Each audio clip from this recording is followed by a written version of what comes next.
नमस्कार दोस्तों, स्वागत है आपका मेरे YouTube चैनल पाठशाला 360 डिग्री में। दोस्तों, आज की इस वीडियो में हम बात करेंगे संविधान की प्रस्तावना की।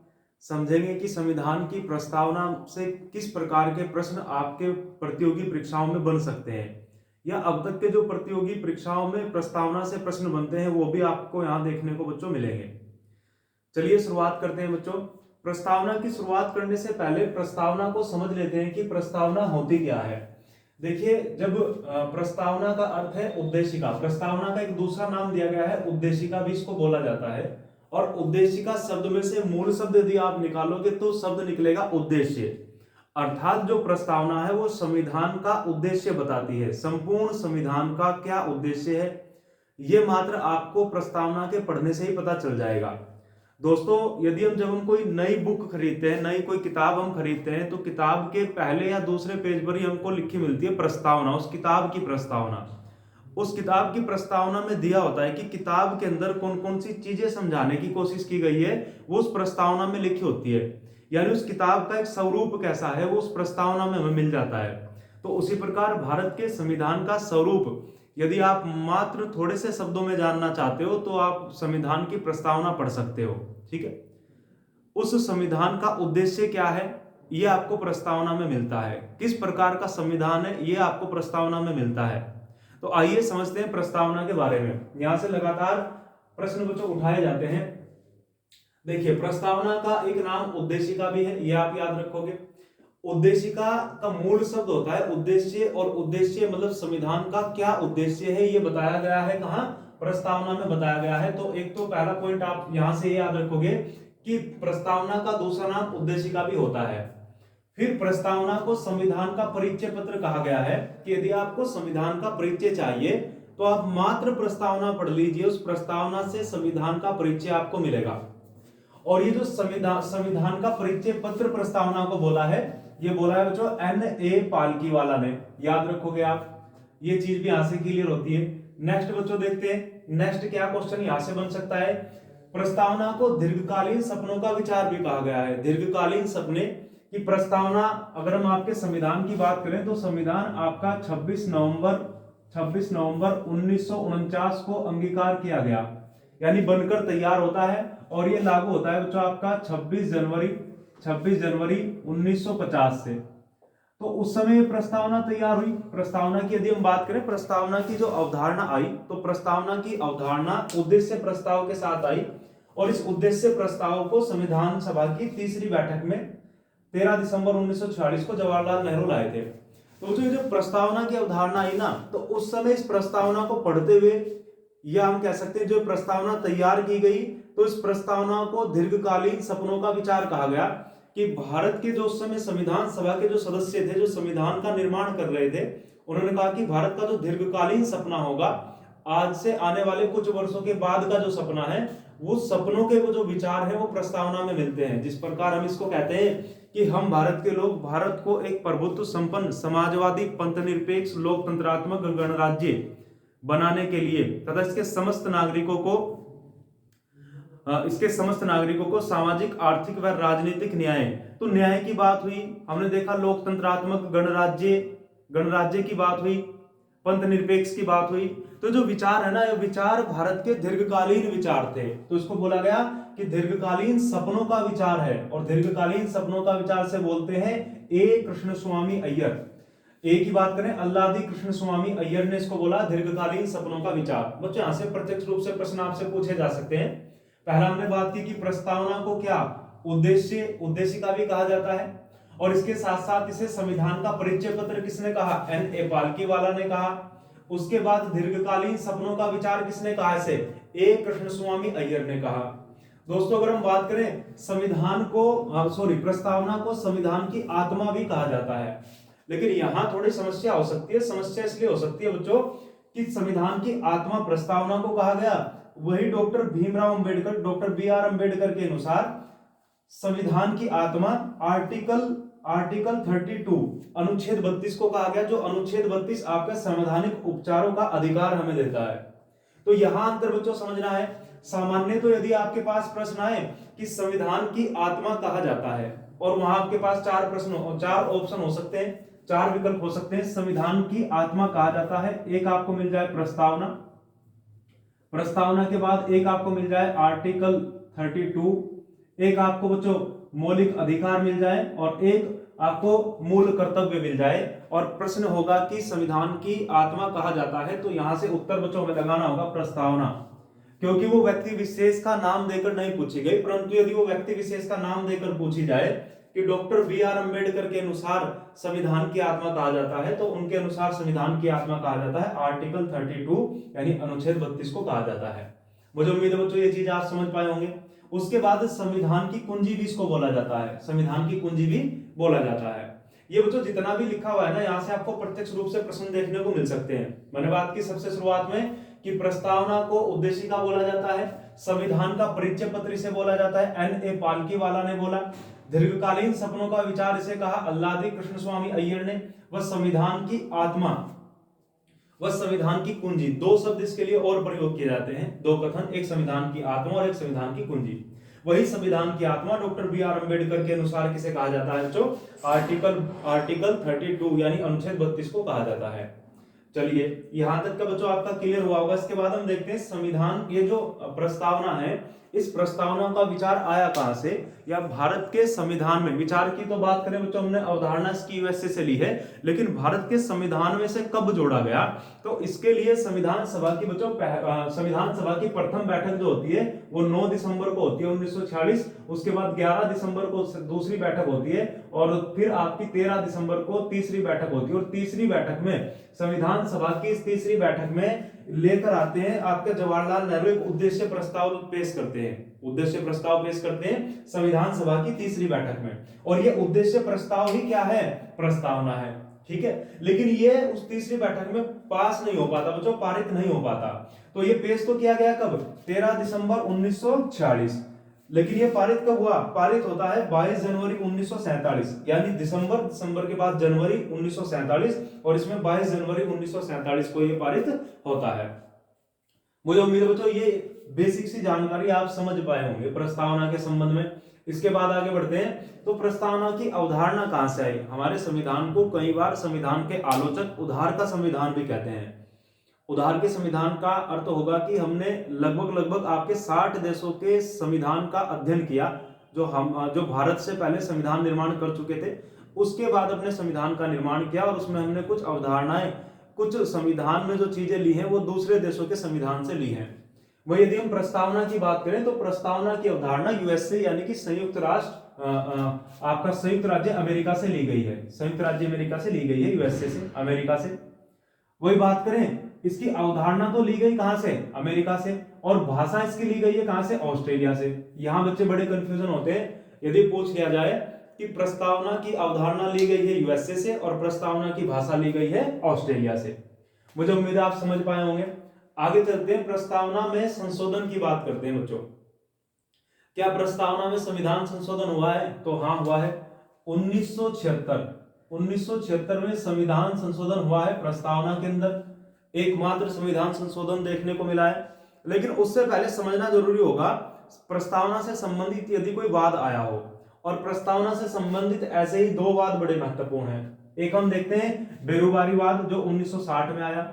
इस बेरुबारी वाद में 1960 में सुप्रीम कोर्ट कहती है, भारत का उच्चतम न्यायालय कहता है सुप्रीम कोर्ट की प्रस्तावना संविधान का अंग नहीं है, तो इसमें संशोधन नहीं किया जा सकता। इस वाद में ऐसा पूछा गया कि क्या प्रस्तावना में संशोधन किया जा सकता है, तो सुप्रीम कोर्ट का कहना था कि प्रस्तावना संविधान का अंग नहीं है, तो इसमें संशोधन नहीं किया जा सकता। उसके बाद बात करें इस बेरुबारी वाद, ये 1960 में आया। फिर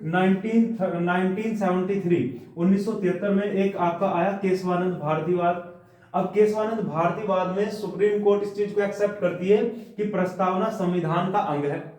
यहां प्रस्तावना संविधान का अंग से मना किया और यहां मान लिया कि प्रस्तावना संविधान का अंग है और इसमें संशोधन किया जा सकता है, परंतु मूल ढांचे को नहीं बदला जा सकता। अब ये मूल ढांचा क्या होगा, ये तय करेगा सुप्रीम कोर्ट, यानी ये भारत का उच्चतम न्यायालय तय करेगा कि ये मूल ढांचा क्या होगा, और इस मूल ढांचे के साथ छेड़छाड़ नहीं की जा सकती, जबकि संशोधन किया जा सकता है। बात करें प्रस्तावना संविधान का अंग होगा, संशोधन किया जा सकता है, परंतु मूल ढांचे को नहीं बदला जा सकता। यह किस केस में कहा गया? केशवानंद भारतीवाद 1973 में। और इससे पहले आता है आपका बेरुवरीवाद 1960, जिसमें कहा गया कि प्रस्तावना संविधान का अंग नहीं है और इसमें संशोधन नहीं किया जा सकता। उसके बाद आपका वाद आया कौन सा? केशवानंद भारतीवाद 1973, इसमें प्रस्तावना संविधान का अंग है, संशोधन किया जा सकता है, परंतु मूल ढांचे को नहीं बदला जा सकता। ये 1973 की बात है। 1973 के तुरंत बाद 1976 में हम चलते हैं और 1976 में प्रस्तावना में पहला संविधान संशोधन किया गया। यदि हम बात करें 42वां संविधान संशोधन था, 42वां संविधान संशोधन 1976 की बच्चों हम बात कर रहे हैं, और इसमें 3 शब्द प्रस्तावना में जोड़ दिए गए। एक शब्द जोड़ा गया समाजवादी, समाजवादी, और एक शब्द जोड़ा गया पंथ निरपेक्ष, पंथ निरपेक्ष, पंथ निरपेक्ष, और एक शब्द जोड़ा गया अखंडता। तो यहां 3 शब्द बच्चों जोड़ दिए गए प्रस्तावना में, 3 शब्द प्रस्तावना में जोड़े गए।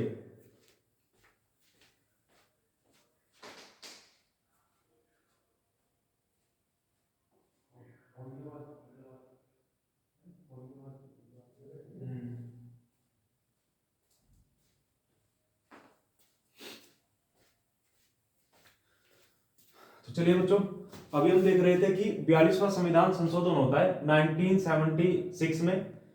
इसमें 3 शब्द जोड़े गए, समाजवादी, पंथ निरपेक्ष व अखंडता। ये 3 शब्द यहां से तो बच्चों, यहां से तो प्रश्न बार बार पूछा जाता है। सबसे पहले तो प्रश्न इस प्रकार बन सकता है कि प्रस्तावना में कब संविधान संशोधन हुआ? क्या प्रस्तावना में संशोधन हुआ वो कब हुआ? 1976 में। और किस संविधान संशोधन के द्वारा? 42वां संविधान संशोधन। और 3 शब्द जोड़े गए, समाजवादी, पंथ निरपेक्ष और अखंडता। तो बच्चों ये तो थी प्रस्तावना से संबंधित सामान्य बातें, सामान्य जानकारी।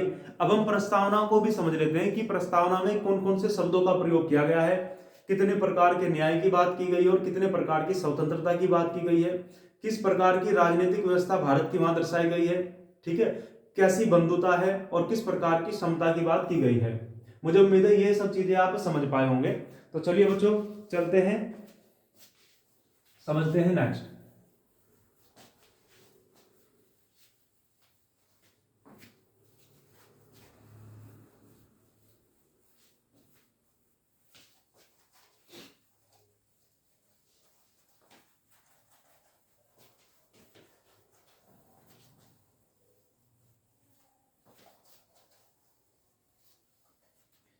देखिए, प्रस्तावना की जो शुरुआत होती है,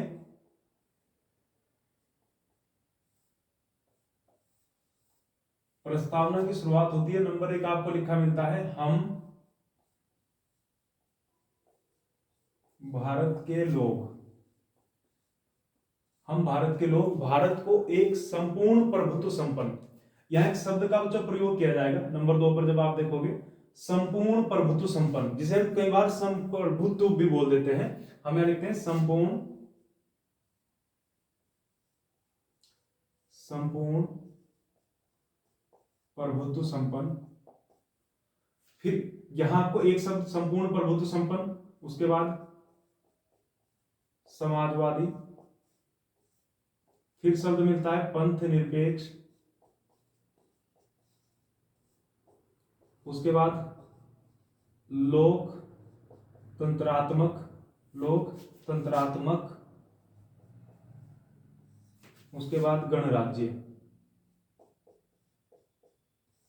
ये 5 शब्द आपको दिखाई देंगे, संपूर्ण प्रभुत्व संपन्न, समाजवादी, पंथ निरपेक्ष, लोकतंत्रात्मक और गणराज्य। ठीक है, ये 5 शब्द बच्चों आपको दिखाई देंगे। ये दर्शाते हैं राजनीतिक व्यवस्था या इसका स्वरूप किस प्रकार का है, भारत के संविधान का, भारत का स्वरूप किस प्रकार का है, राजनीतिक स्थिति भारत की दर्शाते हैं सब। बात करें यदि बच्चों हम समझने की यदि कोशिश करें कि संपूर्ण प्रभुत्व संपन्न का क्या अर्थ होगा। देखिए, संपूर्ण प्रभुत्व संपन्न का अर्थ होगा कि जो खुद पर पूर्ण रूप से डिपेंड करता हो, ठीक है, खुद के निर्णय खुद ले सकता हो, यानी भारत अपने आंतरिक विषय या बाह्य विषय के निर्णय लेने के लिए दूसरों पर निर्भर नहीं है। भारत स्वतंत्र है अपने बाह्य निर्णय लेने के लिए और अपने आंतरिक निर्णय लेने के लिए। यही क्या कहलाएगा? संपूर्ण प्रभुत्व संपन्न कहलाएगा। समाजवादी की बात की जाए तो समानता, समाजवादी का अर्थ क्या हो जाएगा कि जो देश में जो लोग होंगे उनके उनके बीच में क्या होगी? समानता होगी, बहुत ज्यादा अंतर नहीं होगा, जिस प्रकार हमें पूंजीवाद में देखने को मिलता है। और भारत में समाजवाद भी किस प्रकार का समाजवाद मिलता है? गांधीवाद और नेहरू जी का जो समाजवाद था वो वाला समाजवाद देखने को मिलता है। नेक्स्ट बात करते हैं पंथ निरपेक्ष की।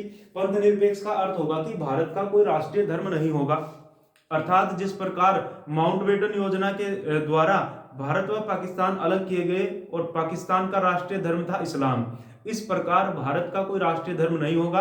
भारत विशेष रूप से किसी भी धर्म को प्रोत्साहन नहीं देगा, अगर देगा तो सबको समान रूप से प्रोत्साहन देगा। यह अर्थ होगा पंथ निरपेक्ष का। उसके बाद बात करें लोकतंत्रात्मक। लोकतंत्रात्मक मतलब जनता का शासन, जनता के द्वारा। आप देखते होंगे हम जो ये चुनाव की प्रक्रिया होती है यही हमें क्या बनाता है? लोकतंत्र।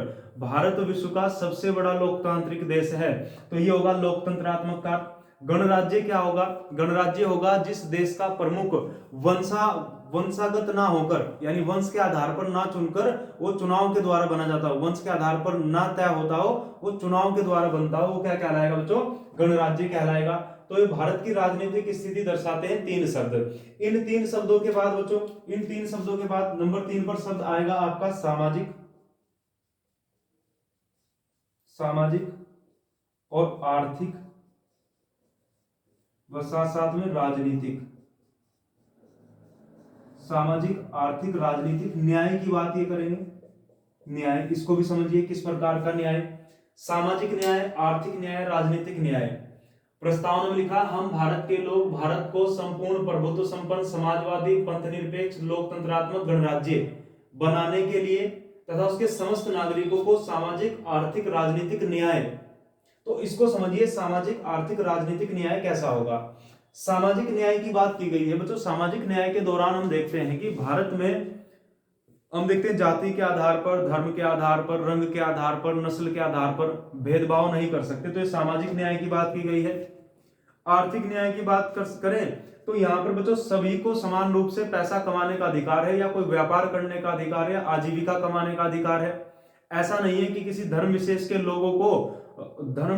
लोगों को ही व्यापार करने का अधिकार है, या किसी जाति विशेष को ही व्यापार करने का अधिकार है, या कोई जाति विशेष सिर्फ इतने एक स्तर तक व्यापार कर सकता है, ऐसा यहाँ कुछ नहीं है बच्चों। सामाजिक न्याय है, आर्थिक न्याय है। फिर बात करें राजनीतिक की, तो राजनीतिक न्याय है। राजनीतिक न्याय मतलब राजनीति के क्षेत्र में दोस्तों ऐसा नहीं है कि मात्र किसी जाति विशेष या किसी धर्म विशेष से ही लोग आ सकते हैं बच्चों। राजनीति के क्षेत्र में यहाँ कोई भी आ सकता है, किसी भी जाति के, और बच्चों किसी भी जाति के व किसी भी धर्म के लोग शामिल हो सकते हैं। कहां पर? राजनीति में। तो राजनीतिक न्याय की बात की गई है। तो जो हमने देखा कि जो राजनीतिक स्थिति दर्शाती है उसके लिए 5 शब्द प्रयोग किए गए हैं, और न्याय बच्चों 3 प्रकार के न्याय की बात की गई है। इसके बाद हम देखते हैं, इसके बाद शब्द बच्चों 5 शब्द आपके और होंगे। नंबर 4 पर अगर हम बात करें, एक शब्द होगा बच्चों विचार, विचार के बाद एक शब्द होगा अभिव्यक्ति, एक शब्द होगा विश्वास, एक शब्द होगा धर्म, और एक शब्द होगा उपासना। ये बच्चों स्वतंत्रता दी गई है इसमें। स्वतंत्रता, 5 प्रकार की स्वतंत्रता की बात हमारी प्रस्तावना करती है। एक किस प्रकार की? विचार की स्वतंत्रता, अभिव्यक्ति की स्वतंत्रता, विश्वास की स्वतंत्रता, धर्म की स्वतंत्रता व उपासना की स्वतंत्रता। विचार की, आप किसी भी कोई एक मत है उसके बारे में सब लोगों के अलग अलग विचार होंगे किसी एक विषय के बारे में, तो हमें विचार रखने की स्वतंत्रता है। अभिव्यक्ति की स्वतंत्रता, प्रेस जिसका प्रयोग करते हैं, पत्रकार लोग प्रयोग करते हैं। विश्वास की स्वतंत्रता, धर्म की स्वतंत्रता है, आप यहाँ किसी भी धर्म को मान सकते हो बच्चों, तो धर्म की यहाँ स्वतंत्रता होगी। उसके बाद अगर हम बात करें तो धर्म के बाद उपासना की स्वतंत्रता होगी। ठीक है, तो यदि हम देखा बच्चों प्रस्तावना में कि हम भारत के लोग, यहाँ से शुरुआत होती है, और 5 शब्द इसके राजनीतिक स्थिति को दर्शाते हैं, 3 शब्द इसके न्याय को दर्शाते हैं, और 5 शब्द प्रयोग किए गए किसके? स्वतंत्रता के लिए। फिर अगर बच्चों बात करें हम इसमें अगर बात करें अवसर की, समता की, तो अवसर की समता यहाँ मिलती है प्रस्तावना में। बंधुता की बात करें तो राष्ट्र की एकता व अखंडता सुनिश्चित करने वाली बंधुता यहाँ होती है, राष्ट्र की एकता और अखंडता। व्यक्ति की गरिमा और राष्ट्र की एकता व अखंडता, ये बंधुत्व के लिए प्रयोग किए गए शब्द हैं। समता के लिए प्रतिष्ठा व अवसर की समता, इसकी बच्चों समता देती है हमारी प्रस्तावना। तो ये प्रस्तावना के बारे में यहां से बच्चों बन सकते हैं। ये मैंने आपको दो शब्द बताए हैं, एक शब्द बताया है प्रतिष्ठा और एक शब्द बताया अवसर। अवसर, इस चीज की समता की बात हमारी प्रस्तावना में की गई है। बात करते हैं, हम भारत के लोग भारत को संपूर्ण प्रभुत्व संपन्न समाजवादी पंथनिरपेक्ष लोकतंत्रात्मक गणराज्य बनाने के लिए तथा इसके समस्त नागरिकों को सामाजिक आर्थिक राजनीतिक न्याय, विचार अभिव्यक्ति विश्वास धर्म उपासना की स्वतंत्रता तथा प्रतिष्ठा व अवसर की क्षमता प्राप्त कराने के लिए उन सब में उसके बाद हम बात करते हैं, समता के बाद बंधुत्व की बात आ जाएगी। व्यक्ति की गरिमा, राष्ट्र की एकता और अखंडता सुनिश्चित करने वाली बंधुता बढ़ाने के लिए दृढ़ निश्चय होकर अपनी इस संविधान सभा में आज 26 नवंबर 1949 मिति मार्गशीर्ष शुक्ल सप्तमी 2006 विक्रमी को एदत द्वारा इस संविधान को अंगीकृत अधिनियमित व आत्मकृत करते हैं। ये आपकी पूर्ण प्रस्तावना है। इस पूर्ण प्रस्तावना को यदि आप याद करना चाहते हो तो सिर्फ और सिर्फ इन शब्दों को समझ जाओ, बाकी तो इनको जोड़ने वाले शब्द हैं। मुझे उम्मीद है बच्चों आप प्रस्तावना के बारे में समझ पाए होंगे। आपको बच्चों वीडियो कैसी लगी, क्या आप समझ पाए या नहीं समझ पाए, या इससे संबंधित यदि कोई आपका डाउट है तो आप बच्चों कमेंट में बता सकते हो। आज के लिए इतना ही, फिर मिलते हैं नेक्स्ट वीडियो के साथ।